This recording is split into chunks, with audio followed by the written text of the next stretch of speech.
yeah, good night. Things went well. Then the very next day, everything was awful. And then California's on fire. I don't know. Everything's on fire. And It's not a bird, it's not a plane, it's Superhero Slate. It's a modern podcast where we talk about everything that's great, like movies, TV, superheroes. It's Superhero Slate. Oh yeah.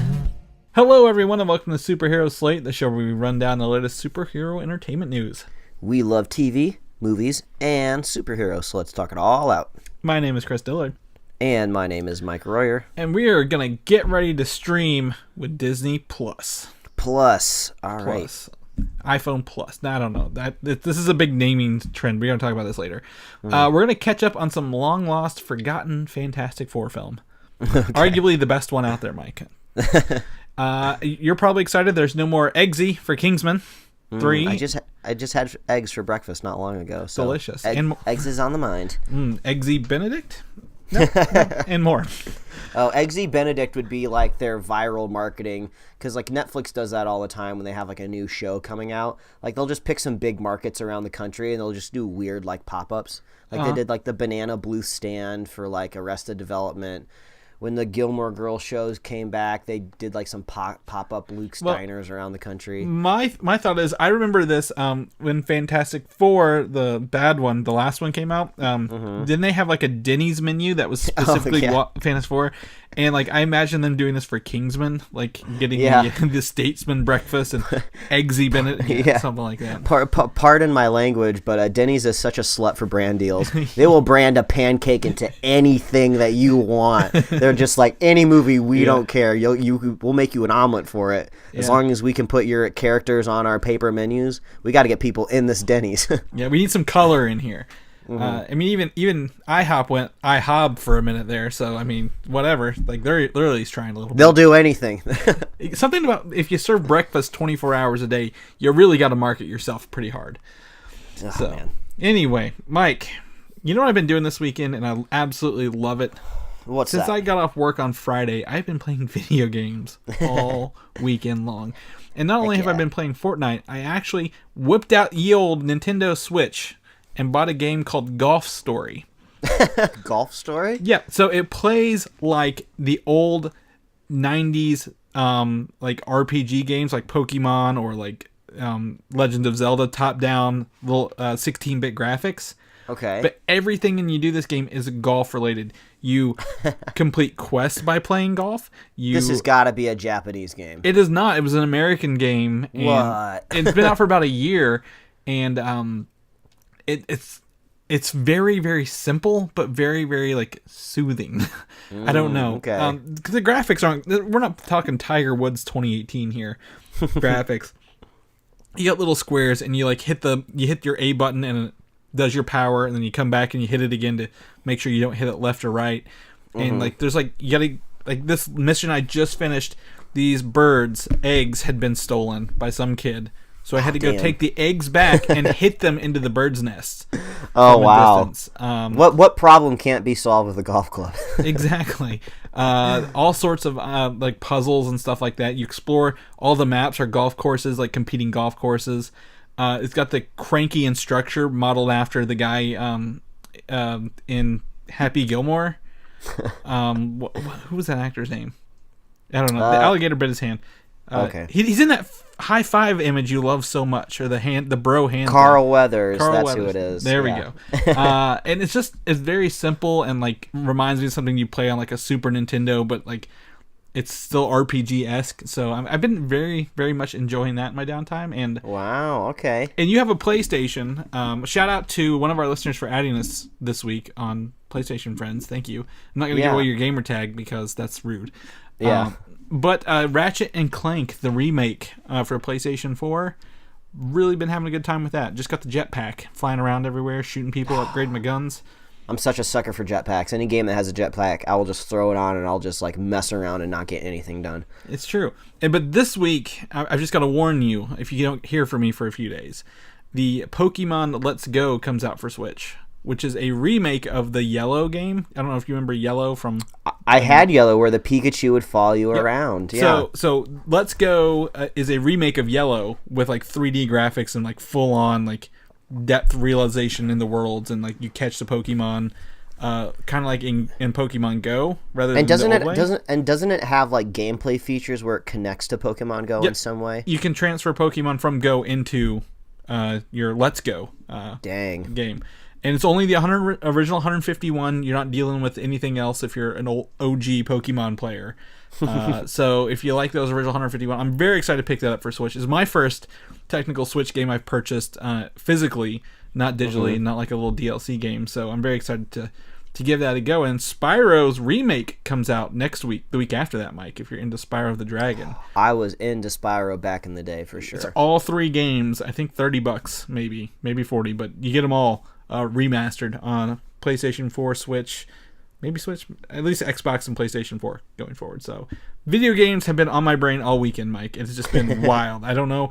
It's cold here. It's like 30 degrees outside, so I just wanted to stay inside, stay warm, and get my stuff done. But baby, it's cold outside. Do you have any Spider-Man updates for your PlayStation days, or did you switch over to Red Dead Redemption 2 like everyone Oh my says? God, yeah, the Red Dead, that's really taken over the zeitgeist of the internet and like the group of people I hang around with. It seems like Spider-Man is almost like a foregone story that nobody really remembers anymore. But I'm still working my way through it. Like, I have this kind of problem with the games, especially like open world games where there's lots of stuff that you can achieve, where once I get towards the end, and I know I'm very close towards the end because the percentage completion shows me when I boot up the game, so I know I'm right there near the end, maybe like 1 or 2 missions, maybe an hour of gameplay away from beating it, and it's just like there's so much I have to get done still. So like I'm going through like the different boroughs of Manhattan trying to clean up all the crime. I finally unlock those hidden photo moments. Yep. But I didn't realize that you could only see those through the mini map, so I can't just like open up the big map and go directly to them. I have to web sling like at street level to like find these. So I'm working my way through that, man. Those challenges are really hard. If you're not familiar, if you haven't picked up the game yet, there's these different challenges that you have to do in the game, either like combat challenges or stealth challenges, or like chasing kind of drone. like swinging challenges. Yeah, like chasing a drone and getting check marks, and they're all timed, which is really difficult. So if you want to get like the top tier completion, you got to do it like nearly perfectly. Like, I know I was complaining to you over the weekend about it. You're like, you don't have to do it perfectly. You just have to get like a certain score. I did this one combat challenge like 4 or 5 times where I was doing it as fast as possible, not getting hit one single time. I got like a 70 hit combo, and I still didn't get to the threshold for like the perfect. And I was like, God. And I just kind of like threw the controller to the side. So it's been frustrating, but it's been fun. So I know I'm going to be completed with the game soon, so it's a little bit sad, but then I know there's DLC out there for me. Mm-hmm. But to continue with the Spider-Man fever, I was at Box Lunch this weekend, which if they ever want to be a sponsor of this show, I will gladly invite them into our show notes. They get a lot of my money. They get a lot of my money. Because they're basically... Actually, when I was in Box Lunch yesterday, a customer there was asking... They had never been there before, and they were asking the person behind the counter about it, and they're like, oh, we're basically Hot Topic's cooler older brother, which I never really thought about it that way, but it's a good way to describe it. It's basically just a Hot Topic with a slightly different shift towards demographic. You know they're owned by the same company, right? Oh, sorry, I was sipping my water. Yeah, no, you're good. I should have done a spit take. If you buy something on Box Lunch, it shows up as Hot Topic, I think, on your credit card or like your PayPal statement. Yeah, because I mean, I think it's just I don't know, like a branch out, because like I feel more comfortable going into a Box Lunch anytime over a Hot Topic. Mm-hmm. And I get a lot of pops there, and their shirts and designs are really cool. Like, man, they got everything there. So we actually saw some Christmas sweater designs there. One of them was a Pizza Planet truck from Toy Story. Yeah, we saw some of those sweaters there yesterday, too. Yeah, so, sorry, I didn't mean to interrupt, but, like, yeah, they are owned by... Hot Topic owns both of them, so. Gotcha. But we picked up, you're a big pop guy, like, actually big, like, as in, like, the movie scenes or the original full-size pops. I like to go for the little keychain guys because I feel less guilty. They're cute. But I also get the sense of collecting. So when I was there yesterday, I didn't know this, but they started rolling out merchandise for Spider-Verse already. So they already got Funkos out for Spider-Verse, so I got me a little mini Miles. And then they also have those super addictive things where it's like a mystery package, and you open it up and you don't know what toy you're going to get or little figure you're going to get. It's called a blind box. Yeah, exactly. And they had a Spider-Verse one, and I was like looking through the packaging, and I was looking at the back of it, and I was like, oh man, this is so cool. They have like, Spider Noir on there. They have like the Mech Spider. They have Ghost Spider or Spider-Gwen, or however you want to say it nowadays. And I was looking at it, and the only one I actually didn't want was Spider-Ham, just because I didn't really like the way he looked. He just kind of looked like this weird kind of like Disney like character, and I was like, oh, he's not very cool looking, even though he is voiced by John Mulaney, which is awesome. So I was like, oh, as long as I don't get Spider-Ham, I'll be happy. And even when I bought it at the register, she was just like, oh, which one are you hoping you get? And I was like, really anything but Spider-Ham. And she was kind of laughing. So I opened it up and I got OG Spider-Man. It's like this cool little figure. It's not quite a chibi character, which is where the heads are like the equal size of the torso and the body, but the head is a little enlarged, so it's kind of like this kind of cool little cute design. But it comes in this weird kind of like tube. It's almost like he's vacuum sealed in a chamber, and I think they do it for two reasons. One, for aesthetics, because they kind of have these little clips on the top and bottom so you can stack them as you collect them, kind of like Tupperware in your cabinets.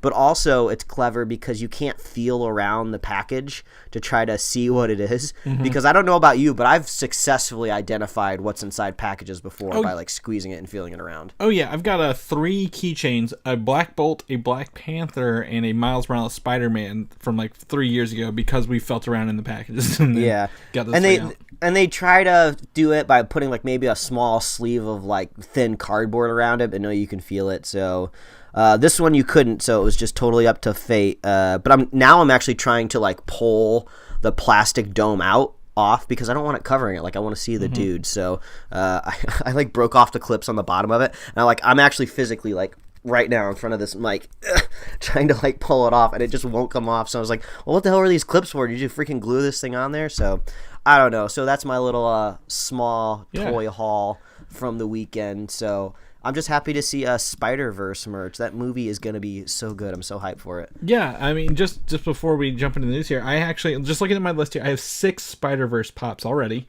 Miles in his homemade suit, regular OG Peter Parker, the Green Goblin, the Ultimate one, Spider-Man Noir without a hat on, it's a Walgreens exclusive, and Spider-Ham. And I will tell you, the Green Goblin, the Ultimate Green Goblin, one of my favorite pop designs of all time, actually. It's probably in my upper echelon of them, because he's the actual Goblin. He's a big guy in the box, and it's really cool looking. I like his detail. Yeah, the character design in this movie is off the charts. We are less than 2 months away from this movie. Yeah. And if you really like Miles, I saw at box launch that they have the Game-O-verse or the Gamer-verse version of Miles. So if you just want the Miles, I would assume, from the Spider-Man game, you can get him just in his street clothes. So that's pretty cool for Miles. Good job. Yeah. Have you unlocked the Ghost Rider Spider-Man suit yet in your game? Oh, the all-white one? With the flaming blue skull? Yeah, I love that one. It's ridiculous. They just that's going to be a pop vinyl as well, and that one looks really cool. So cool. I assumed it was Ghost Rider, from the flaming head, but I had never really seen a Spider-Man mixed with Ghost Rider in comic book form or on a page. So I thought maybe it was just a unique design that Insomniac came up with that maybe didn't have any sort of lineage to the comics, but it makes sense that it is Ghost Rider. Yeah, looks pretty cool. I enjoy it. But we're not here you can zoom right in on his buns because it's very skin tight, that one. Yeah, there's not a lot left to the imagination, if you will. But we're not here to talk video games. We're here to talk comic book, movies, TV, news. Really? Yeah, for once. All right. So let's get into this. First up, Disney Plus. I think this is probably the biggest thing this week, and I haven't really seen a whole lot from it. Sadly, I think people just kind of went over it due to everything else happening in the world. But Disney Plus is officially the name of the Disney streaming service from Bob Iger.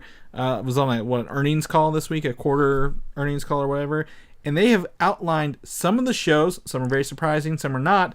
and more for this upcoming streaming service, Mike. I wanted to give you some props real quick, so get your ego ready to be stroked, Chris. Ooh.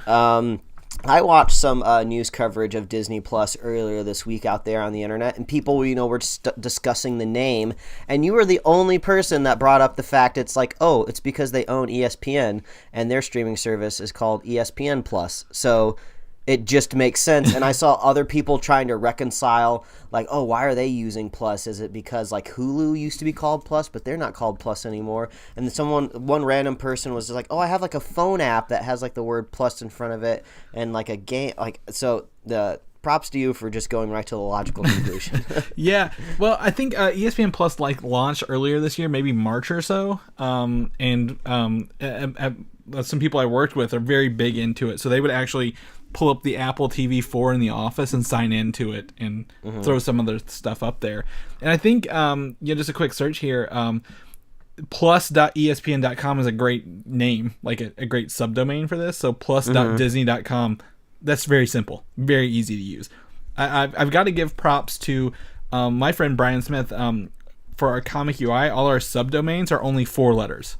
So plus is like a huge, like, I feel like we're onto the right thing whenever we started doing the 4-letter subdomain. So I thought that was cool. But yeah, this is coming out late 2019. We've got a year before we even see this, Mike. So I'm not gonna get too excited, but I do want to talk about some of the shows real quick, if that's okay with you. Just kind of go through and get your vibe, what Chris, you're thinking. That is okay with me. Great. So we've got pretty much 3 different subcategories here that I know of. The first up is the Disney category, of course, right? Disney's gonna put Disney stuff on their streaming service. A Monsters Inc. animated show is on its way. Okay. We've talked about this. I don't know if it's going to be CGI or 2D. I would like to see CGI, kind of like the movie, a little bit. I don't know if I want to see them transition to 2D animation. What do you think about that? So I think it would depend on how much effort they want to put into this, because I don't watch a whole lot of the DreamWorks CG animated television shows, but I have caught a couple clips here and there, and it does not equate to what you saw in the theater, which makes sense. There's so much time and effort and money put into the cinematic versions of these characters, and then once they have to downgrade the budget to go on to Netflix, it doesn't look as good. But I guess if you're a kid, you don't really care. You're just watching a kids show. But the peak thing about Pixar is it's appealing to adults and kids. So if this is a show that theoretically you also want the whole family to enjoy, I think you might be better off going 2D, because I think your dollar will stretch a little bit further there when it comes to the professional look of your characters. And also, you won't be comparing it to anything else, because there's no other 2D Monsters Inc. out there to compare it to. You would just be comparing it to other cartoons like SpongeBob or anything else. So yeah, if they go 3D CG, please, you're more than welcome to do it, but I just hope that maybe they really put the Disney extra mile in and elevate it above like what DreamWorks is doing. Like if you go check out like Boss Baby on Netflix, the series. It does not look very good. I haven't really watched it for the story or anything like that, but go watch a clip of it and it doesn't look anything like the movie. Yeah, I agree. I think Disney is also going to put a lot of money into these initial launch shows, though. So I feel Monsters Inc. could have a good chance getting a pretty decent 3D animated show out the gate, because they want to put their best foot forward. So they're like, hey, look, this is the kind of stuff we're going to be putting on our streaming service. Sign up. But I agree. I think you could. I want to see Monsters Inc. get fantastical. I love the first movie. The second movie doesn't sit well with me at all. Or the prequel, I guess, when you get prequelitis. So I want to see them get weird with this. I want to see the world of Monsters Inc. I don't want to see just the factory in the school. And just a university. Yeah. I want to see them get really, really wild with this and see the day in the life of somebody rather than just their work life. So I want to see that. High School Musical, I don't know much about. But I assume if you're doing musical episodes, you're probably going to need to pre-plan that quite a bit and probably hire some people who are going to write some good music. Yeah. I didn't watch Glee, though, so I don't know if this is easy. Yeah, that's basically what I'm imagining it is just Glee. Okay. I don't really know much about High School Musical except for, was it a Disney Channel original movie or was it actually a feature film? Because didn't Zac Efron come out of a High School Musical? Yeah. Isn't that the only thing? It was a channel original. Oh, okay, gotcha. So maybe maybe they're going for that Glee crowd. But I think when Glee came out, I thought everybody was saying, "Oh yeah, Glee, it's just High School Musical, the TV show." So I don't know. I don't think this one is for us. Yeah, I don't think so either. I think, High School Musical, just a quick Google search here, was 06. So I think a lot of these people are maybe having younger kids now who may be the audience for this. So they can I watched High School Musical when I was younger, so you'll enjoy it. But I saw the stage play once, I think. Forgettable. Easily forgettable. But we had Zac Efron. Vanessa Hudgens, I think, was the other person who came out of this, right? Oh, gotcha. Yeah, that sounds familiar. So it's fine. It's whatever. The Disney stuff is probably not for us, Mike, as you just said. What's probably more up our alley is maybe the Star Wars side of things. We've got a couple Star Wars, 2 Star Wars shows confirmed. One is caught us right off guard, Mike. A Rogue One prequel with Diego Luna's Cassian Andor as the main lead. So they're going to be prequeling a prequel with a TV series. I don't care. I don't care about this show at all. The Mandalorian, which has already been announced, sounds a little bit more exciting just because we get to dive a little bit deeper into maybe the culture and the history behind the Mandalorian armor, and maybe what it's like to be a bounty hunter in the Star Wars universe. There's something there to explore, which maybe we haven't necessarily seen yet. And also, I don't really know what the time period is for the Mandalorian. I think they've confirmed it. It's 3 years after Return of the Jedi, which is still in that gray area where no one's touched. Mm-hmm. But I don't know. At least it's slightly farther forward than Rogue One is. But it's a new character. Yeah, I think that's true. New character, brand new. So we're not just learning the history of another. You're doubling up on prequels here. Stop it. Yeah, and plus it's Jon Favreau, which he has earned a lot of goodwill with us from Marvel, and I guess he did the live action Jungle Book, which I haven't watched, but you liked and other people have liked. So good on you, John. The director list lineup for The Mandalorian is huge. Again, like I said, Game of Thrones budget show. Again, Taika Waititi is one of the directors. Bryce Dallas Howard. They got a lineup of people to make those 10 episodes superb. Mm-hmm. What's your draw here with Diego Cassian? I don't care about Cassian Andor. I forgot who he was until someone told me his name. I'm like, oh yeah, that guy. Yeah, the 2 things that I could say that is positive about this is if K2SO comes back, that would be great. I loved him in Rogue One. That was really fun. So I would like Alan Tudyk to come back as K2SO. Okay. And then also, Rogue One was the first time I actually ever felt like the war aspect of Star Wars, which was something that was really missing. Usually we were just following the kind of the general hero's journey just in these standalone movies, but Rogue One was the first time I ever felt like, yeah, people's lives have really been uprooted and destroyed due to this war, and people are really fighting to change their future and fighting for a cause. And we just only got that for a portion of that film, so I wouldn't mind seeing some of that. But bringing it back to last week when I said I always get prequelitis, it's just I know how this is all going to end for Cassian. He dies. So Spoilers. It's just like as much as you're going to make me love this character, I know eventually what's going to happen to him. He's going to blow up on a beach planet by the Death Star, and it's going to be sad. So it's just I don't want to invest any time in this character. So I know it sounds crappy because people always say as long as it's a good story, it shouldn't matter as long as you're entertained. But yeah, that's the prequelitis seeping in. Sometimes you can't always fix that. We've talked about, last week we talked about all those prequel shows that just failed. They fell flat on their faces. Mm-hmm. I feel like this may be it. You have tons of other characters. You have people in the new trilogy right now who could do a show. Yeah. Or I don't need a show about Maz Kanata, but maybe something set in her little diner place or whatever. Or at least if it was Maz Kanata, I don't know what's happened to her. I don't know when or if she's gonna die. The Mandalorian isn't Boba Fett, but I know that the Mandalorian isn't gonna die. Well, the Mandalorian could even time jump a little bit. We don't know. It just starts 3 years after that. Maybe it jumps into where we are now and ties into the next movie coming out. Who knows? But this I agree with you. I'm just so upset by this, but like you said, the movie made $1 billion. Of course, they're gonna invest into those characters again. Yeah, I mean, I know you had a better reception for The Last Jedi than I did, but even I think you would agree that there are some things that could have been fixed or done better in Last Jedi. Correct? Nope. Correct me if I'm it's wrong. It's all perfect. No, It's all okay. perfect. But I'm just saying, like, the last year or so of just Star Wars has just been a downer for me. Like I said, I took that this nerdy shopping trip this weekend, and when I was looking at the Star Wars merchandise, I was just like, do I care anymore? Like, what do I latch onto? Well, so I think again, we've talked about this before. I think in a review, like Star Wars could have been the original trilogy's lightning in a bottle, and since then, have we really had anything good, Mike?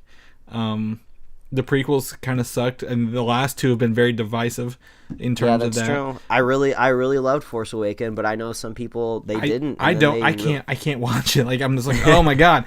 But I don't know. It's just one of those things. I think we're oversaturated. Yeah. But I mean, I'm very excited for the Clone Wars to come back in terms of Star Wars. I'm very excited for the Mandalorian, but I don't know what else. What am I looking forward to here in Star Wars? And can they quote unquote course correct the Star Wars as a franchise, not just the movies, but everything coming out? Because right now, do we have a prequel for the Poe Dameron? It's an animated show on Disney right now. He's gonna so we get to see Poe and CG back before Force Awakens came out. So. Yeah, which we know what happens in the Force Awakens. We didn't see any of those other characters. So yeah, and we're not 100% sure what those Game of Thrones showrunners are doing in the Star Wars universe. Eventually, I think prequel-itis for me is only ever solved if the time shift is large enough. So if the Game of Thrones showrunners go back far enough and they do a movie about Knights of the Old Republic, I think that would be okay because they are like generations and generations removed from the Skywalkers, right? Yeah. Thousands of years ago. I mean, you could have their trilogy could have 2 more trilogies and never even touch where we are today. Yeah, that might be enough for me to kind of detach myself from like the story that it's in. So, yeah, maybe I can look forward to that, but it's rough out there for a Star Wars fan. It is. It's hard to be a Star Wars fan. Or it's a wealth of riches. Maybe if you're just not a picky Star Wars fan, this is the greatest time to be alive in because you're just getting stuff all the time. Yeah. We're not getting anything Marvel this week, and they're getting Resistance this month. So I'm jealous. But speaking of Marvel. The biggest bombshell, probably what I've seen the most news out this week is Bob Iger confirmed a Loki show is one of the 4 shows coming with Tom Hiddleston playing Loki. And that is really exciting news to have him come back. Now, where does this exist in the timeline? We don't know. Again, we talked about, it could be between Thor 1 and Avengers, or he could be time traveling. Asgardians are weird. We don't know. So are these all shows that are confirmed to launch with the streaming service? I don't know the release dates, but I assume if we have a year in advance for these, probably. Yeah, I would think maybe the Rogue One. The Rogue One was probably just announced. I would think that one's not going to be with launch because I don't know if they would launch 2 Star Wars stuff at the same time with a streaming app. They'd probably want to stagger them a little bit. I probably, but if they did, if the Rogue One prequel is way different in terms of tone and length than The Mandalorian, they may have an alternate option for people who maybe want to watch that instead of a darker, heavier hour-long show. That's more drama. Because I imagine Andor is probably not being very dramatic because he's not going to die in the show.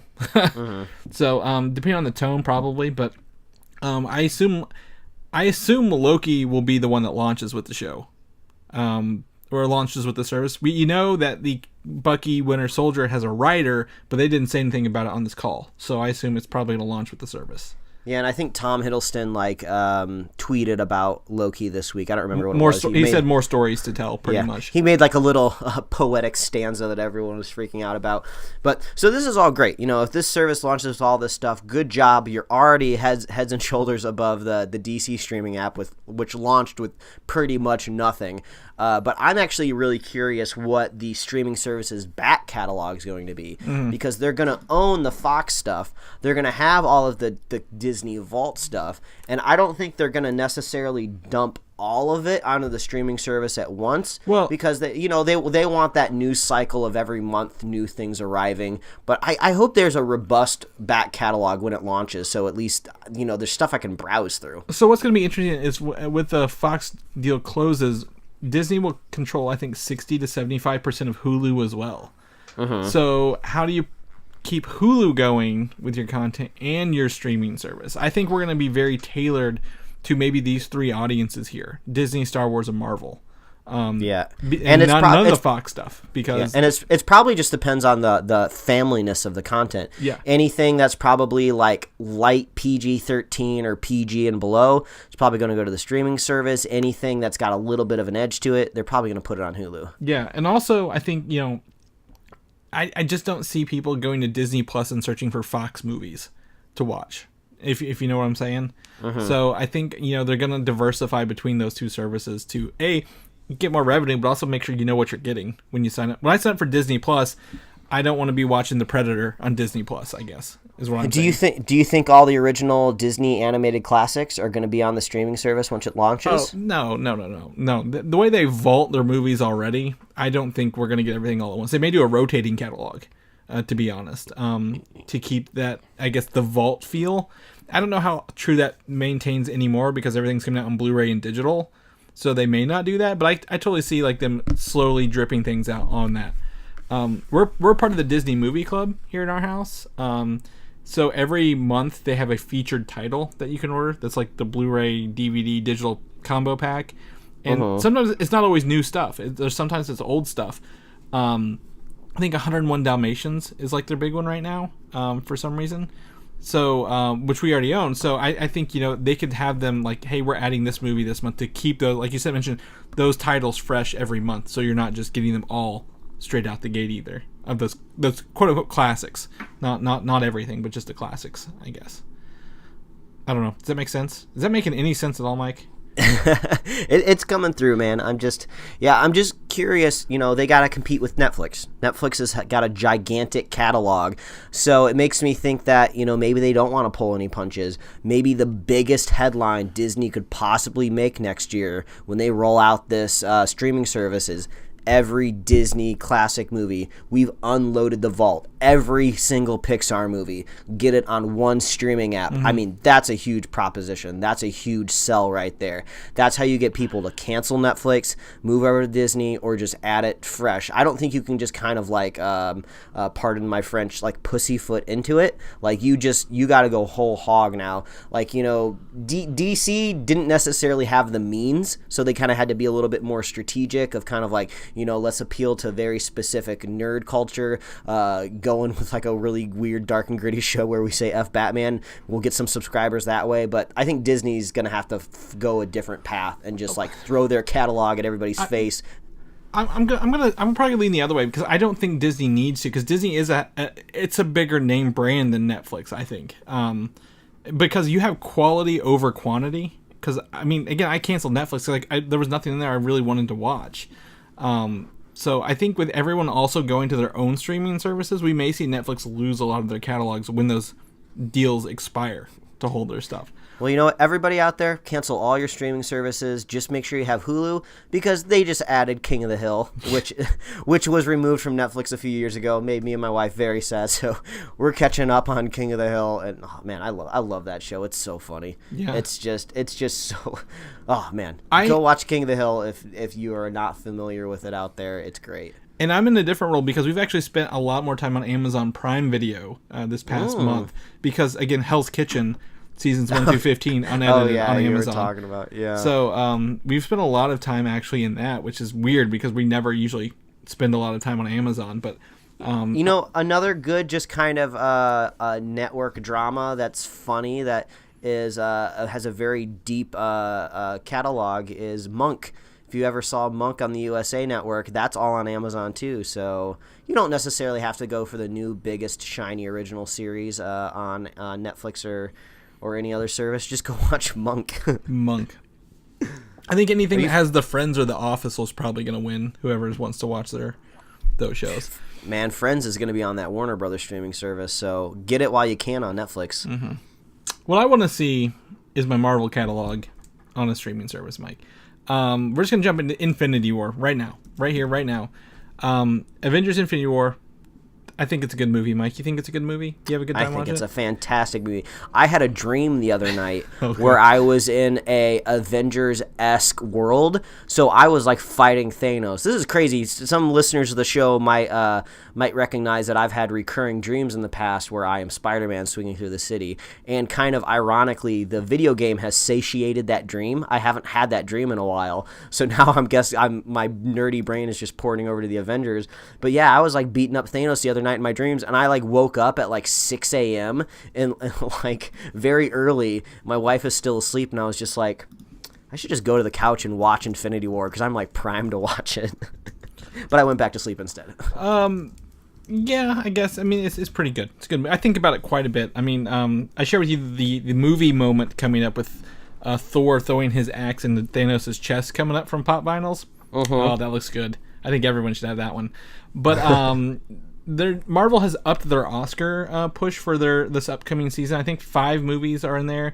2 of them are Marvel. One is Infinity War, which has been moved from just best visual effects, which what they said several months ago, to 11 categories now. Now this is not current nominations. They just want to be nominated in these 11 categories. And the only ones they don't share with Black Panther are best film editing. So I think that's the only one, right? We confirm visual effects is in Black Panther. Film editing is the only one that it does not share with Black Panther. Yeah, Black Panther is pushing for 5 more additional categories in Infinity War, and those are almost out of just practical terms because there's really no standout individuals in Infinity War. It's very much an ensemble cast, whereas Black Panther is pushing for like best actor, best actress, best original, just best picture, and best individual song. All the Stars, I believe, is what it's called. Yep. So Infinity War is kind of just going for the ones that make sense for it. So really the question and what can be debated here is what are they likely to get the nomination for, and once they get the nomination, what could they even possibly win? So if we're speaking just to Infinity War, I've never really known how to judge like the editing categories or like the sound mixing categories. So I always feel like those are almost like free radicals. You just don't really know if they could win them or not because I don't even know what's considered good and what the competition is. But I feel like in a movie that had to juggle many characters, could this be possibly a good nomination for editing, for putting all of these characters in and telling a cohesive story where you have some characters on a different planet, some characters on like a mining star building a hammer, other people in different locations on planet Earth, and telling a cohesive story? Like maybe that is film editing. Well, I think that's also might be screenplay, just being able to juggle 16 characters plus in a screenplay. I think for me, sound editing, like for Black Panther would be, can you tell, or do you feel like the characters are actually talking when they have their CGI mask and stuff on? Because a lot of the times, like, I don't know. I think to me, screenplay, I think visual effects would go to Infinity War because they made Thanos feel like a character, man. Yeah, they did. And he is completely CGI throughout the whole thing. I would probably go costume design. That's a tough choice. Yeah, I would give them costume design, and then I would give makeup and hairstyling to Black Panther. But that's a tough call. That's a really tough call if we had to choose between the two for which one would go up. Yeah, but I think if costume design came down to it, if Infinity War and Black Panther both got nominated, I think Black Panther wins costume design hands down. But yeah, this is kind of cool to see these two like gigantic juggernauts from 2018. Sometimes I forget Black Panther came out this year. That's how long this has been. Yeah, I almost call it like the Lego Batman effect, where when Lego Batman came out, like I felt like that came out 3 years after I saw it, like later in the year.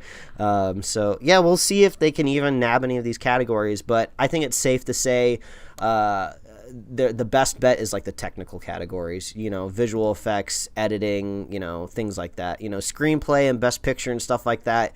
You're going to be going up against some of the best filmmakers of all time putting out films that have won awards in the past. So, I mean, I love the Russo brothers, but maybe this isn't their best avenue for winning best director. But man, that'd be cool though. I mean, who knows? The Academy is getting a little bit younger and more diverse every year, so maybe these bigger movies will get a little bit more love. Best popular movie's not an option anymore, so they don't stand a chance. Yeah, that's true. I think I just did some box office searching real fast. I did not realize Black Panther actually surpassed Infinity War domestically. Black Panther is the number one in the U.S. with 700 million even, and Infinity War 678 even domestically. Oh. So that's really interesting. Really interesting. That has no effect on whether they do good or not, but there's some chances in there. People have watched these movies. I'm sorry. I just said indeed. People have watched these movies. People have watched these movies. Captain Marvel. Voting was this week. Mike, you really knocked it out of the park last week when you were yelling at everybody to vote. Yeah. So in honor of the voting, there's a scene from Captain Marvel still with Brie Larson in her green suit, and it says "Rock the Vote" all over from the 90s right here, plastered all over these walls. And she shared this screenshot in honor of that.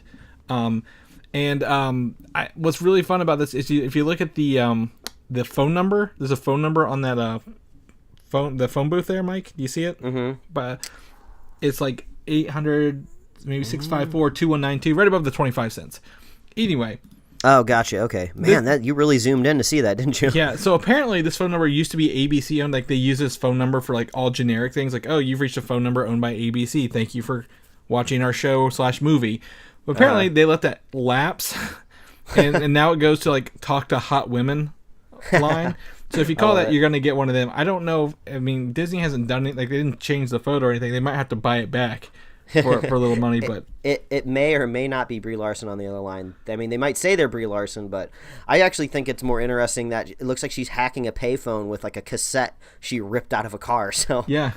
I'm really curious what's going on there. That's probably what she's doing. I didn't even realize that. I was just more interested in the phone number and all these rock the vote things because this feels so 90s. And guess what? We have a year. You know what 90 it is? 95. She's going to be chasing down some sort of perp down an alleyway, and he's going to trip and fall over his Jinko jeans.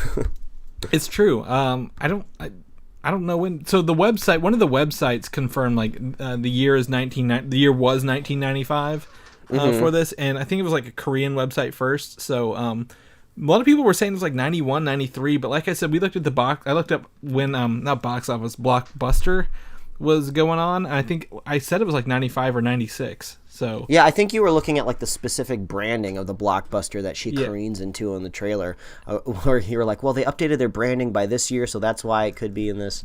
Who knows? They could just be doing like a weird amalgam of the 90s. I wouldn't really care either way, but yeah, no one's really paying attention to which Blockbuster says. As long as she strolls into a 7-Eleven and gets one of those weird drinks that had the floating balls in it. What were those, like orbs? Drink or orbs. Something? Yeah, orbs. Yeah, she's got to be drinking some orbs before she beats up an alien. The little gummy things. Oh, man.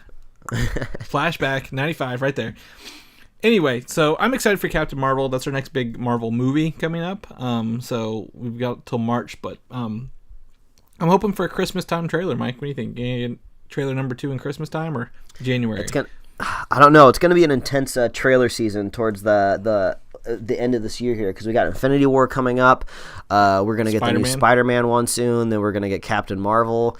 And I'm sure we'll probably get a new Shazam one when Aquaman rolls around. Yeah, I forgot about that.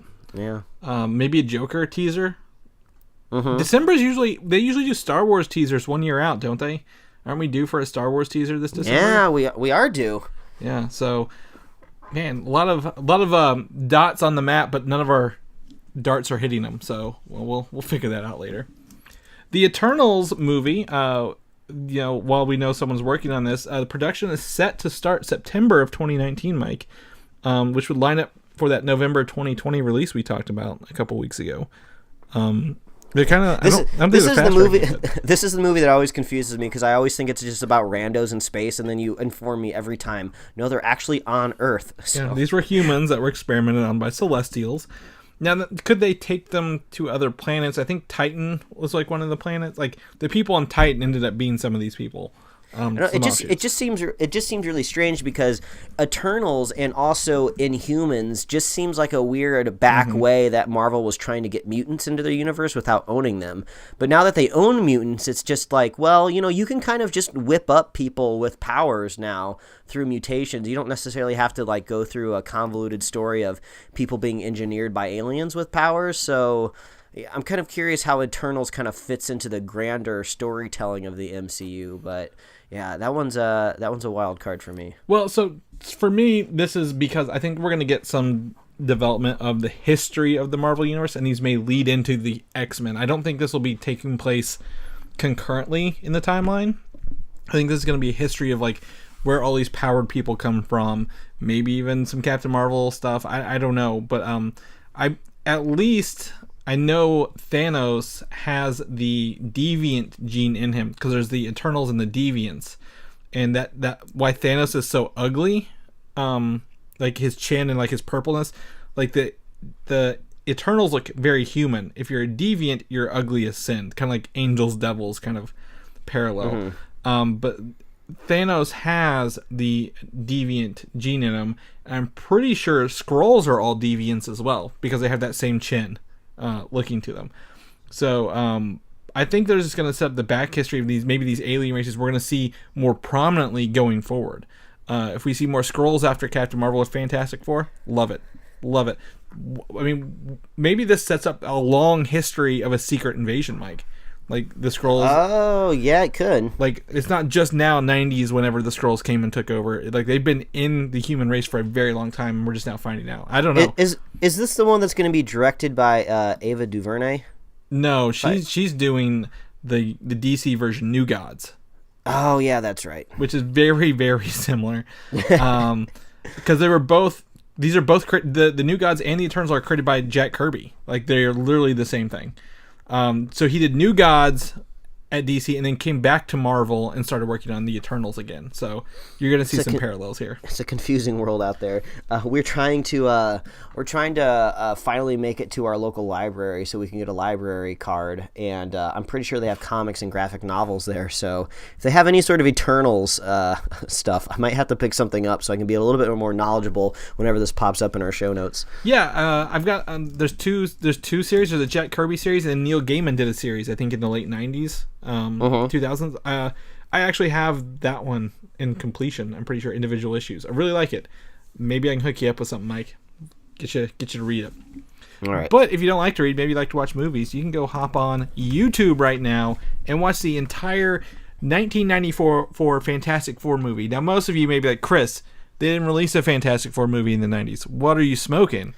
Well, they didn't release it. They produced it, decided not to release it because they needed to make a movie to keep the movie rights, and then this has become a bootleg over the past like 20 years. And I have a copy on the DVD I bought somewhere. I'm not proud of it, but this is a pretty good Fantastic Four movie overall compared to the other three we have out there. But then there's also a documentary on, I think, iTunes talking about this movie, how it got made, why it got made, and the actors didn't even know it wasn't being released when they made it. It's very interesting behind the scenes, more than the actual movie. Yeah, I've been meaning to get around to watching this. This would be something like great to just throw in the corner of my monitor when I'm getting some work done. So, yeah, check out our show notes. We got that link for you. And it's not uploaded by any sort of like official source. It's just a random YouTube channel. So I don't think anybody's out there trying to pull it down. I guess technically Disney owns this movie. Not yet.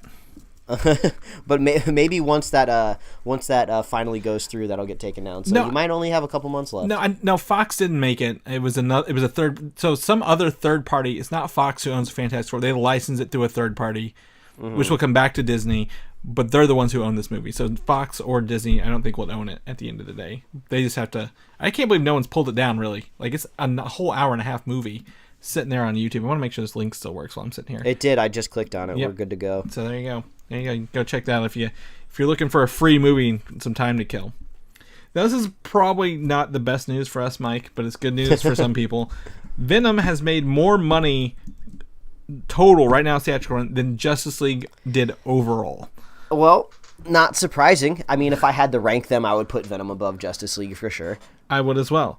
This weekend, I believe, or maybe this week, last weekend, Venom opened in China to $111 million opening.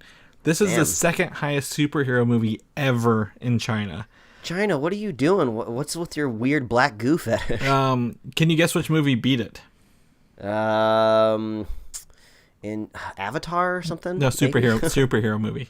Oh, superhero movie. Look up the show notes. Upwards. Infinity War. Infinity War it is, yeah.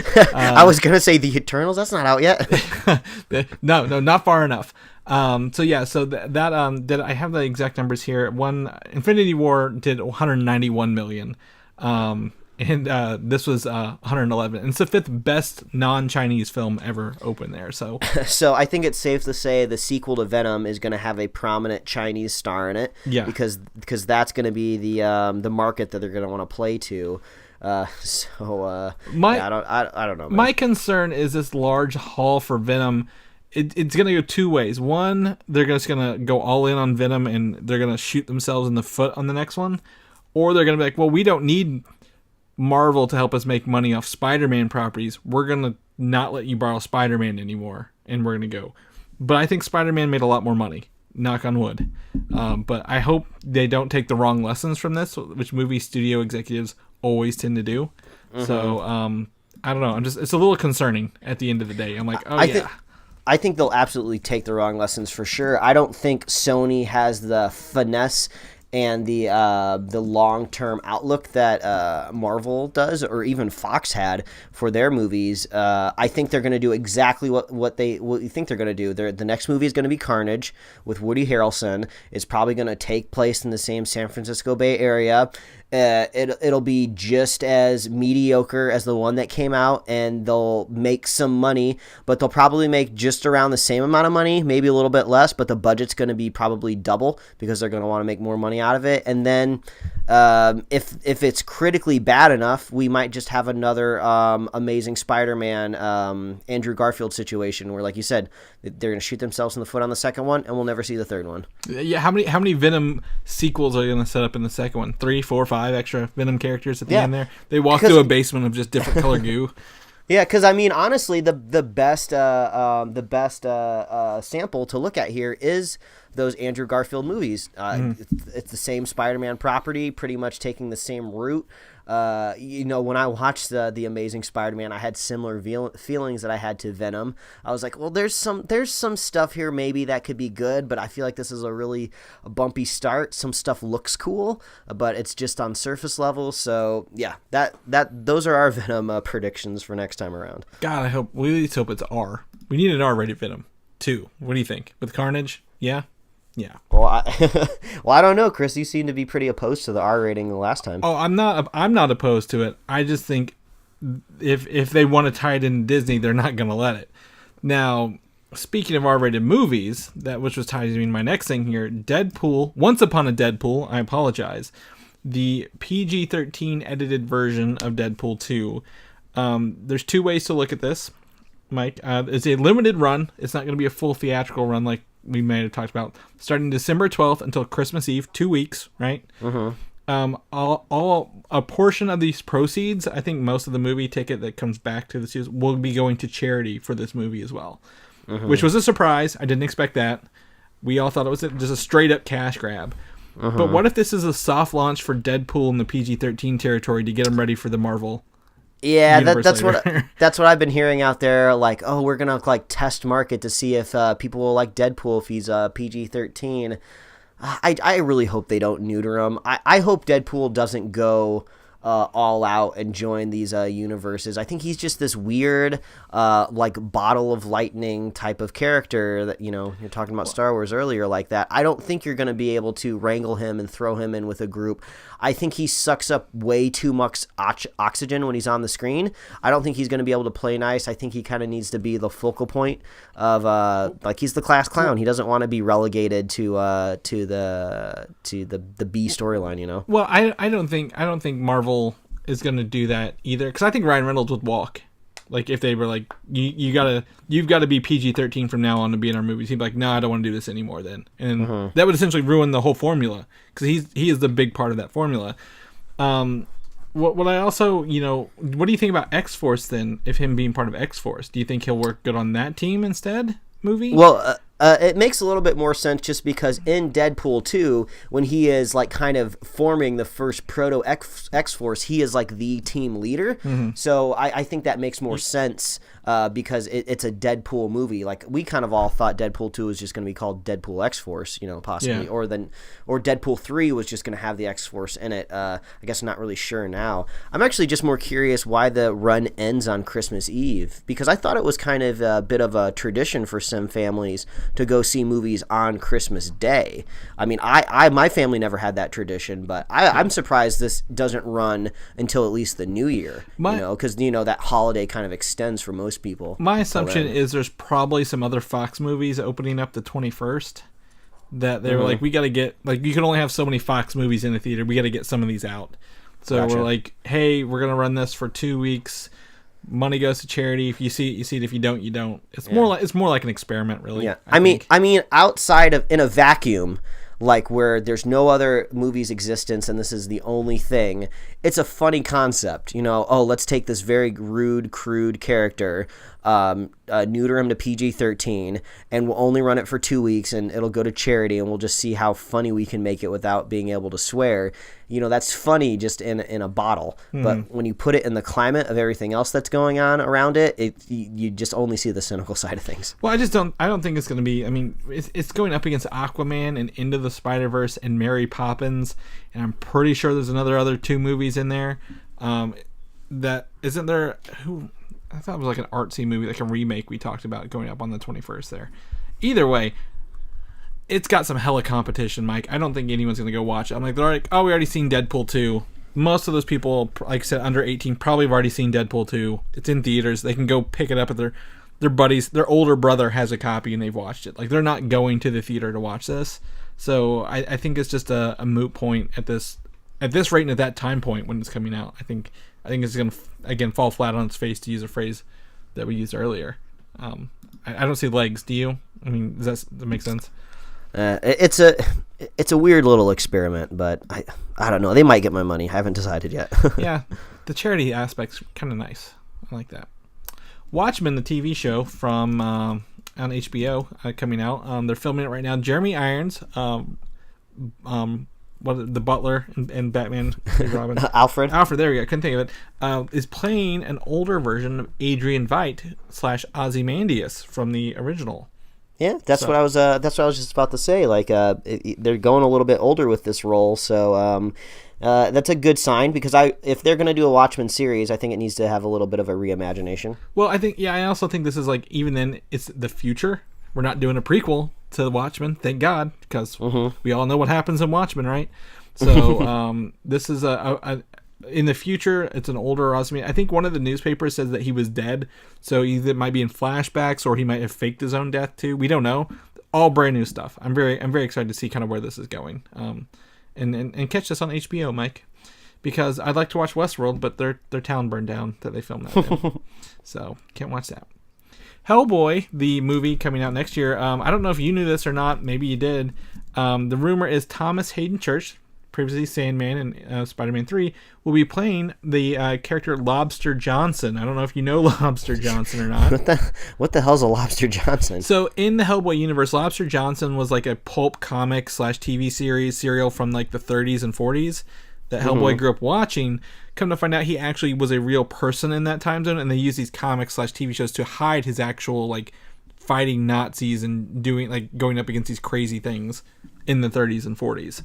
And he comes across Hellboy later, and they, like it's like Hellboy's like idol. So, it's kind of a creepy spirit. Like, I don't know. His introduction and where I'm reading right now in the books is very, very, I don't know, ethereal. So I'm interested to see where they go. But yeah, Lobster Johnson's. I've heard of him. I didn't take him real seriously, but I like the name. That's funny. Yeah. So he's got a big lobster claw on his chest. Like, instead of a Batman thing, he's got a big lobster claw circle on his chest. I was hoping he'd have lobster claws on his hands. That'd be way cooler. No, I think he's just a regular person. Ah, boo. Yeah, that's it. Swamp Thing, the TV show coming out on DC Universe next year, has cast Andy Bean as Alec Holland and Derek Mears as Swamp Thing. I don't know who these people are, but they will have an actor be the human side of Swamp Thing, and then a different actor playing the actual big version of Swamp Thing, not just a CGI guy. Makes sense. So I'd like to see some practical effects in this. I'm gonna check it out. You gonna check it out? Yeah. I'm looking forward to like the first trailer or the first like set photo or the first official look of what Swamp Thing's gonna look like. Yeah. And it'll be interesting. I think he had a couple movies back then. Yeah. Aquaman, and some leaked documents, I think for like maybe a Polish theater or something like that. They confirmed the runtime is around 143 minutes, which is 2 hours and 20 minutes, which puts it at about average with the current DC, Worlds of DC movies that are out right now. Yeah, sounds pretty standard for a superhero blockbuster. I think it's a little longer than I anticipated for, I guess, an origin film, but I guess maybe they have a little more faith in it to give it a little extra couple minutes to bounce around here, because we've always talked about how Justice League was under 2 hours so they could sell more tickets quicker, so they could get like the next screening in that day. Oh yeah, maybe this just gives us one more extra set piece of Black Manta shooting his laser beam eyeballs, which I think is cool as hell. So yeah, did you watch that 5-minute clip a couple of weeks ago? I haven't got around to it. It's okay because I don't want to watch clips. I'd rather just watch it in the movie. The only reason I think because Black Manta's a highlight in that, and he looks so damn cool. Like if I can find a GIF of that Black Manta shot, can I share it with you? Like just what he looks like. Yeah, that's okay. Just what he looks like. Okay, cool. I'm gonna do that because it's so cool. I think you'll love it. Kingsman 3, Eggsy / Taron Egerton is not the focus of the third film and likely not to show up in it. Just for the third film. That doesn't mean he's out completely, but it sounds like they're taking it in a different direction rather than just being a normal trilogy, maybe? I don't know. Okay. We don't have a title yet. We also know they're doing a TV show and maybe a Statesman movie, so maybe this is a Statesman movie, I guess. Probably not. This could possibly all go the way of the Gambit movie, possibly, just because this is under the Fox banner, right? So who knows? Maybe once Disney owns them, they'll be like, "Hey, let's retool this a little bit. You're doing a little bit too much." Or maybe they'll be like, "Hey, you're making a Kingsman TV show. We got a streaming service you can put that on." Possibly. The problem with that is Kingsman falls under Mark Millar's umbrella with one of his deals. I think if they change it, it'll go to Netflix because Netflix owns all the Miller World stuff now. It's really like I don't know. That's a very touchy. I'd like to see how that paperwork's all filled out because, cause do you remember that when Netflix was like we're gonna do the Miller World, which he's got like a bunch of comic books like was it Superior maybe? I don't know. He's got a bunch of books, but Kingsman was one of them. Hitman was another one. I think they're just gonna let it keep going with what's his face writing and directing, but. I know a lot of people. You either love or hate too. Like, there's no middle line for Kingsman 2. Like, you love it or hate it. And I think I've kind of checked out of Kingsman. Once they kind of made a cure for the headshot of a bullet to the head, it's kind of hard for me to invest myself into anything that happens being permanent. So, I don't know. Well, I think also, I mean, if the main character that we've seen so far is gone, because he kind of completed, I guess, a little circle, or they focus on maybe recruiting new people because like the whole organization's gone pretty much, right? Like they kill almost all of them right out the get-go of 2. I could see them like training some new recruits and going that route. Like I don't know, I'm okay with either way they go. I like 2. You don't like 2. Some people on Facebook were talking about 3 and they were like, oh, we're so excited or 2. And they're like, we're so excited for 3, and other people are like, god damn, I never want to see this again. It is all over the place. The nerdiest license plate cover possible in existence is, like those House Divided, where like their 2 kids go to different like colleges, different universities. We needed a House Divided license plate cover for Kingsman 1 and 2, and for Star Wars Force Awakens and The Last Jedi. The nerdiest things that people will just not understand. Yeah, exactly. They won't get it. We get it. I respect your decision, Mike. I don't have to agree with it, but I respect it. So, yeah, Kingsman 3 is slated for November of next year, so we'll see. We'll probably learn more about it sooner than later. You big Walking Dead fan? You checked out, right? Yeah, talking about more things I've checked out. I mean, we've been kind of wanting to revisit it, so I don't think it's off the rails enough to just flush it down the toilet completely, but one day I'll get back around to it. But I will say I'm to kind of the point with it where, it was announced, it's no spoilers at all, but it was announced a while ago that Andrew Lincoln, who plays Rick Grimes. Rick Grimes was leaving the show, and that episode happened, I believe, Sunday. Yep. And I was just like, I'm too many episodes behind, so like I just read all the synopsises. I just read exactly what happened to Rick. I don't want to spoil it for anybody who's still trying to catch up, or maybe they're watching on Netflix and they're not going to be able to know what happens to Rick for like another year till it's streaming over there. So, but like, yeah, I just went in all in. I just read. I didn't really care if any of it got spoiled at all. So the movies or the TV show and the books are entirely different. Which is really, really interesting. Because Carl, I think, has died in the show. Rick's son, he's still alive in the books. So Rick was leaving the show. We're not going to tell you how he leaves, but AMC did announce Andrew Lincoln is not coming back to the TV show ever. However, they've signed him up for 3 movies featuring Rick Grimes that will come out on AMC. So he went from a TV deal to a 3-movie deal, which is probably like filming a whole season anyway, right? Like, I don't know how that works. But yeah, I looked into this a little bit. This is almost more of like a strategical push from AMC, more so than I'd say like The Walking Dead trying to get creative, because the AMC just recently announced that they were going to be making a Breaking Bad movie that would be premiering on AMC. So these aren't films that are going to be going to the theaters. I mean, technically you might be able to get a showing in a theater, but it's not going to be like a wide release. Like they're going to publish it on their network. So I think this is more of an angle where AMC wants to do kind of like bigger, louder, more impressive things with films. So they're going to be bringing back Breaking Bad, which I don't think is a very good idea. I don't know exactly what angle they're going to take. It's a sequel. Yeah, I think that series ended perfectly, and I don't need to know anything more. So I'm not really looking forward to that film, even though the show creator, I can't think of his name off the top of my head. Gillum, or is that what it is? Yeah, probably. He does Better Call Saul now, right? Is he in charge of that one? I think he's just like an EP. I don't think he's directly on the show. Man, I can't for the life of me think of his name. But he made a perfect show. So AMC is trying to just hop on it as well with Walking Dead. I can't believe they announced 3 right out the gate. I guess that's my thing. The number of movies was staggering.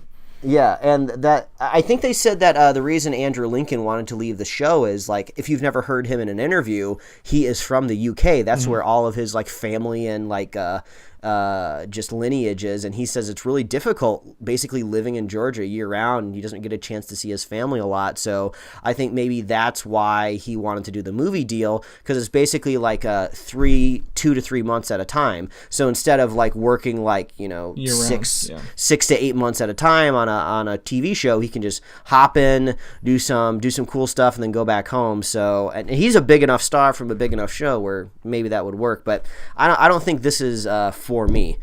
So maybe Walking Dead fans will really be looking forward to this. I think this may be the only Walking Dead thing I want to watch, because I don't want to watch Fear the Walking Dead. I don't want to watch the TV show because I gave up midway through season 3. But this is like that character and a fresh new take on this. Because I read the synopsis as well, knowing everything we know, Mike. I think these movies could be a fresh take on that and not just be the same bullshit every season. Yeah, because, I mean, if it has a large budget, it could be really fun. They could do things that we wouldn't normally see on the TV show, so that could be cool. And I think if they, I don't think they're gonna have the cast from the TV show because they'll be working on the TV show during these movies. So maybe seeing him interact with new people in new ways would be interesting. Because other than that, he's just always been like, I'm gonna pick a fight with your leader, and we're gonna have a war this season, and then whoever's alive at the end of it, we're all gonna join up and fight the next person. So it's just all the same again. So I just want to see something different, and this might be a chance for them to, I guess, tell a different story with that character and new people. So that's one way to do it. But you don't like live action stuff. You like animated stuff, Mike. You could care less about people live action. You want to see anime, because I know you're an anime fan. I'm kidding. Pacific Rim is getting an anime show on Netflix through here. We both watched the second. We watched the second movie. that movie We sucks. we experienced it in 4 dimensions, and that wasn't enough. No, it wasn't. So, but I've read the comic books for some of these Pacific Rim stuff, which are really cool. I think an anime might be the way to go with this. Yeah. It almost makes total sense, just because Guillermo del Toro, like, he was directly inspired from like a Japanese robots and anime and Kaiju this stuff, this very much feels like the show Evangelion, or you could even go like further back and you could just almost think Godzilla as well. Gundam vs. Godzilla, I'd watch that. Yeah, so I think this makes total sense to go anime, and it's going to be serialized also. You know, Guillermo del Toro is already doing a lot with Netflix. They love him. Not only is he doing like an awesome stop-motion Pinocchio film, which I didn't know that was going to be stop-motion. I knew he was going to do a Pinocchio feature film for them, but when I learned it was stop-motion, I was like, oh man, this is going to be insane. So, and he also does that CG show Troll Hunters on Netflix as well, which I hear a lot of people really love. I couldn't get into it personally myself, but I hear people really love that. So this is awesome. I'm looking forward to it. I hopefully they can find a way to make it fun and exciting like the first movie was. We didn't like the second one at all. It just got crazy. Well, I think we've talked about this several times. The show is there's a chance here in an animated form to go to the other dimension where these creatures come from and show more, and they don't have to spend all that budget on it. Like, there's a lot more here that we can actually care about the characters rather than meet them for 10 minutes and hope they fight some big monsters that merge together. It's just, I don't know, that was just kind of it was not my favorite thing in the world, but this, it feels, like you said, it feels kind of right, I guess. Like, it doesn't feel like, I'm not totally turned off by it at the end of the day. If that makes sense. And I'm not the world's biggest fan of anime. There's tons of people out there that are keeping up with all the hot new shows like My Hero Academia and other things that I probably don't even know about, and they're subscribed to things like Crunchyroll, and they're watching everything like subbed before anything gets dubbed, because I'm not reading anime. I wanna watch it and hear English voice actors. I'm just picky like that. So I would imagine this would be very much for an American audience, and I could just jump right in. It looks like they're attaching Craig Kyle, who's credited to Thor Ragnarok, and Greg Johnson from X-Men Evolution, which is a pretty cool show. Actually, Craig Kyle got his start in X-Men Evolution as well. He created X-23. Oh, cool. And I think he's worked on all the Thor movies in some capacity. So I there is I guess a big I guess these people who, if you like X-Men Evolution, which is kind of an anime style X-Men show from the early 2000s, you're gonna love it. So yeah, the only thing that does worry me about this, so I've seen Netflix original anime go good and go bad in my opinion, from what I like. So the perfect execution of anime on Netflix is Castlevania. That was amazing. The animation's beautiful. It's almost entirely hand drawn with some, I would say, some CG backgrounds for more cinematic shots. But pretty much everything there is pretty traditional. But there have been other animes that have been heavily relied on CG animation, like very heavily relied. Like, they do it in a style to where it looks like it's hand drawn, but it really never connects with me. Like, they try to merge like some hand drawings with CG. They have some of those like original like Godzilla movies that are like 2 hours long, and they're like that anime CG hybrid. I think it looks disgusting in my opinion. I just don't like the way it looks. So it makes me worried that since Pacific Rim does rely on big, large robots, that it could go that route, and I really hope it doesn't. Now, do you think, didn't they just buy the distribution rights for those Godzilla movies, or did they make those in-house? You're probably right. They probably did buy the distribution for it. So, and I think Voltron maybe did do some CG a little bit better, and that's in the same anime style. So there could be a possibility where this gets really ugly, but I hope it doesn't. With I think Voltron's last season is this upcoming season or so. So if you take those people working on it and put them on this show, I think they'd be fine.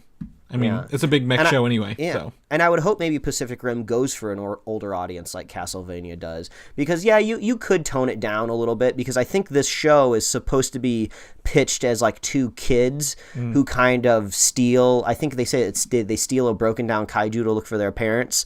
So I don't know if maybe they're going to go for a younger audience or not. But, I would like something a little bit more mature, since Pacific Rim was like pretty brutal in its first one, at least. The second one was essentially the young girl who built her own mech. Like, we don't need to see that again. Do something original. And lastly, I've not ever seen this show, Mike. I'm just going to tell you, Cowboy Bebop, an anime, a long-standing anime. People love this. Is getting a live-action version, I guess, on Netflix as well. So this, I just wanted to preface this with the biggest grain of salt that you've ever seen in your entire life, because I tried to look into this a little bit more because I wasn't seeing this being picked up anywhere. And the source for this news, I'm just going to go ahead and say rumor, is one single tweet from an account called @discussingfilm, and it's just a tweet that says live action Cowboy Bebop in production at Netflix, and then in quotations it says exclusive. Now, I couldn't find a website for Discussing Film. Only thing I could find was a Discussing Film's YouTube channel, which only has like 300 subscribers. And if you go into the about information for the YouTube channel, it just links back to the Twitter account. Now, the Twitter account seems to be pretty active, and they seem to be sharing things that seems to be news that has actually happening. So I don't know if this is actually true, but I mean, there's been rumors of a live-action Cowboy Bebop circling around forever. But I just thought it was kind of interesting that it would come out the same week that they're also announcing an anime for Pacific Rim. So I just don't know if this is real. So I'm going to go ahead and dive into this a little bit, actually. This live action TV series was announced last year, June of 2017, with the Tomorrow Studios and Midnight Radio, and actually been written by Chris Yost, who also worked on all the Thor movies with Craig Kyle and X-Men Evolution. So I think this might be a Craig Kyle, Chris Yost kind of thing, because they've always been a team together. But this show's been in works for, looks like, a year and a half, but they didn't have a distributor yet. So I think maybe Netflix is picking up the show rather than creating it from these people. Yeah, and honestly, I wouldn't be surprised if there's other like pilot scripts, live action, written for Cowboy Bebop out there in the world, because it's just such a prolific anime that people love. I'm sure ever since that it came out, people have been trying to pitch it to different studios, and no one's quite picked it up yet. This would be the one I'm most worried about, because the original source material is just so great. Like, it's one of the few times where like the English dubbing of the characters is just phenomenal, and it just has the perfect feeling, and it has like it has a very strong addictive jazz scoring to it, which kind of is very sensible to Western audiences. So you're already getting a really great feel there. It reminds me of Firefly a little bit. That's a good space cowboys, I guess. But I did not know this. Just real quick, Cowboy Bebop only has 26 episodes. Oh yeah, very short. Yeah, it's just the perfect like anime gem. Like, this is the one everyone always recommends if you're not into it, because you can jump right in, has great dubbing, great animation, addictive music. You don't have to surrender years of your life like if you're trying to watch like One Piece or catch up in the Dragon Ball universe or anything like that. Or maybe if you wanted to dive into Naruto, who has different age breakdowns for the different series. I can't even do Avatar, man. And that's not even real anime. Yeah, so Cowboy Bebop is just over like one season long compared to what we would get in the United States. So yeah, to successfully make this live action, I think a big deal of it is going to be casting, and somebody that just understands the material. I don't think you can do it shot for shot. I think you're going to have to kind of tell your own unique story, but maybe kind of tell the same themes. It's a very dramatic kind of melodrama where characters die, and it feels very much kind of like a space western. I mean, Cowboy Bebop. There you go. It's right there in the title. So. The creative team that you're pitching to me right there sounds like they might be able to do it, but this has me the same amount of worried that the King Kong director who wants to make the Metal Gear Solid movie has. Like, these are beloved properties to me. I love Metal Gear. I love Cowboy Bebop. Two very Japanese things. I just hope one day something can really make the jump, because I mean, the live action Full Metal Alchemist that Netflix bought and put on their platform is gross. I hate it. It's awful. And they also had Death Note, which I'm not a big fan of, but I know that didn't go over well. Yeah, it's tricky, kind of do those things. I think what's interesting here is the company who's doing this, the Cowboy Bebop, is also the one who's working on the live action Snowpiercer series for TNT. So if they've got that going, at the same time, maybe they've got some actual stuff, some gumption behind them, because most of those projects you hear are just people who are excited about that because they like that show. As you mentioned with the Godzilla thing, but this is actually a company who's like, we have the means of a production, but it will probably never live up to everyone's favorite realization of that. So but this is what Netflix has to do. I mean, if Disney's dropping a streaming service with like original Marvel and Star Wars content on it, Netflix has got to keep the nerds. And how do you keep the nerds? You greenlight the nerdiest stuff you can, which is Pacific Rim animes, Cowboy Bebop live action. I mean, I didn't like Altered Carbon, but friend of the show Quentin Parker likes it, and they're actually making an anime series out of Altered Carbon as well. So they just got to get as nerdy as they can before the end of 2019. They just got to call themselves Anime Plus and run it against Disney Plus. We brought the whole circle. We brought the whole thing back around, Mike. We started with Disney Plus. We end with Anime Plus. Okay, that's it. All right. That's our notes for this week, Mike. If people know what you're up to, where they can find you at? Well, they can find me at Mike Royer Design on Instagram and Twitter. And you can read my webcomics at pickledcomics.com. Chris, if people want to catch up with you, see what you're doing out there in the world, where can they find you? You can find me on Twitter at Valdan, Valdan. You can also find me on Instagram, Valdan87. The end of this month, I will be at Louisville SuperCon covering the floor there for the first time. First show here, first time ever. Really excited to bring it back and talk about it at the end of this month, Mike, with everybody. And if you're there, if you're in the Midwestern, Indiana, Ohio, Kentucky area, and you're going, let me know. Maybe we can hang out because it's in my town, and I can just go hang out there. And I can't believe we kept the biggest news from our listeners till the end of the show. Chris, the co-host of this very podcast that I'm talking to right now, will be attending San Diego Comic-Con with me next year in July. He is finally coming to the mothership of a convention, and I'm very much looking forward to it because I've been so many years in a row now. I'm looking forward to kind of experience it for the first time vicariously through your eyes, which is the nerdiest eyes I could find on the planet. So it's going to be great. I can't wait to see your reaction when you step onto the floor for the first time, when you get to see like the caliber of talent that this one convention can gather, just how downtown San Diego transforms for this very convention. Now, I'm not saying you're any sort of convention noob. You've been to C2E2, giant convention in Chicago. You go to all the small ones. You know how to navigate through packed floors and interact with like prominent artists from the comic book industry. So I'm not saying you don't know what you're doing, but I can't wait for you to see the scale of it. That's really what I'm not going to pretend that my body is ready for San Diego Comic-Con. I've got to get my convention bod read for this, Mike, because you're going to be, I mean, I got to give a shout to Mike. I think this isn't quite necessarily a press coverage of the floor, but we are going to try to do that as much as I can, Mike. But thank you for being able to include me in that and helping me get this, I guess, along the way, because you're awesome. So thank you. Hell yeah, it's gonna be so much fun. Oh my god, it's so far away too. I can't even. It's not real to me yet. Like it's not gonna be real until till 2019. And this year, you mentioned this, Mike. Marvel might have a panel with movies there this year. Yeah, because they might come back this time. Infinity War Part 2 will be done, and we will not have to worry about secrets and hidden things. And oh my god, I'm getting too hyped for this. Okay, anyway, you can find me on all that stuff, and Louisville SuperCon. Very excited to go represent Superhero Slate there. If people want to know more about our show and hear our stuff, because we've got reviews coming up in December, Mike, I'm very excited to talk about stuff. Where can they find those at? Well, as always, please visit superheroslate.com.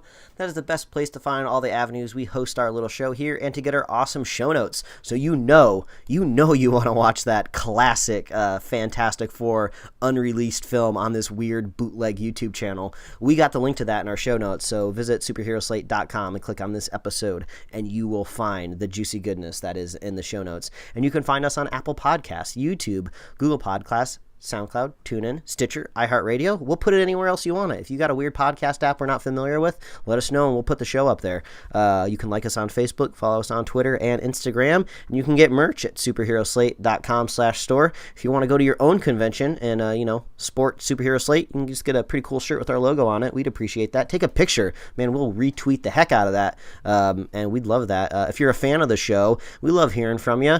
You can find us on PlayStation, apparently. apparently. I don't know how to use it. Like like you said, we got that friend request recently from a fan of the show. Definitely in the comments, put that you're a fan of the show. I'll accept you very quickly. But I don't really know how to find you. I don't know if you know what I'm watching. I don't really play any multiplayer games, so I guess if you want to just creep on me and see when I'm watching King of the Hill on Hulu or playing Spider-Man, you can find me there.